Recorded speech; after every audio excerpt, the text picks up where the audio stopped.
My roommate treated my expensive belongings like a free-for-all buffet, so I gave her a makeover that revealed her true shade. I had a college roommate who lived by one simple rule: what's mine is mine, and what's yours is ours. Her name was Shelby, and she was vegetarian, gluten-free, and apparently allergic to the concept of personal property. And I don't mean sharing like normal roommates do. I mean she'd use my expensive face wash twice a day, but kept her own stuff locked in a shower caddy because people might take it. It started with my groceries. First just grabbing my expensive Greek yogurt, then making entire meals with my food while her cheap stuff stayed untouched. Within a month, she was hosting study groups in our room, serving my specialty cheeses and $12 almond butter like she'd bought them herself, then acting wounded when I asked her to replace anything. I thought we were friends. You're making me feel terrible. The hypocrisy was stunning. This girl who kept her toiletries in a padlocked shower caddy because people might steal saw nothing wrong with treating my shelf like her personal pantry. The violations escalated quickly. She borrowed my leather jacket for one night and kept it for 3 weeks, returning it stained and smelling like beer, swearing she'd completely forgotten, despite my daily requests. Then I'd find her using my expensive foundation and lipsticks while her own makeup stayed locked in a drawer, or discover my perfume half empty after she'd apparently bathed in it for every date. By November, I was so desperate to have food she wouldn't take that I started buying only meat products: bacon, deli turkey, beef jerky, anything meat that vegetarian Shelby couldn't take. I was literally reshaping my diet around her theft, and spending money on foods I didn't even want just to have something in the fridge that was actually mine. Then came the night I snapped. I'd bought this expensive foundation, $65 for a bottle that should last 3 months. I came home exhausted from organic chemistry to find it sitting on the bathroom counter covered in her fingerprints, practically empty. I texted her about it. Her response? OMG, sorry. Forgot to tell you. Mine ran out and you weren't home to ask. That's when I decided Shelby was going to learn about boundaries the hard way. I knew her routine.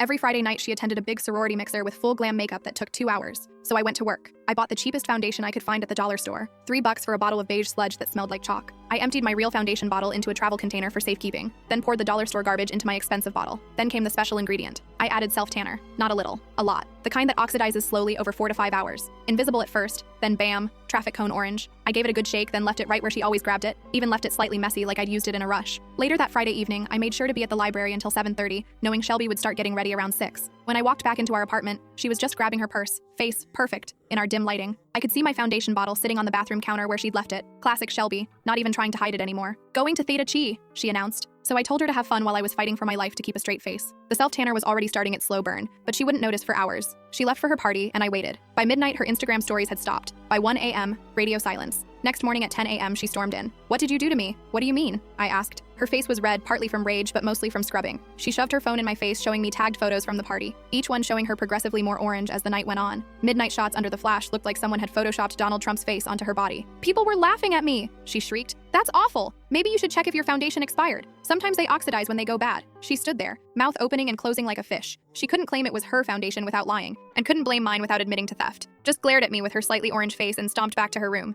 She never touched my stuff again and moved out end of semester and told people I was toxic. Now I live alone, my foundation safe, and my food unmolested. Turns out the real foundation of our friendship was just as fake as her orange tan.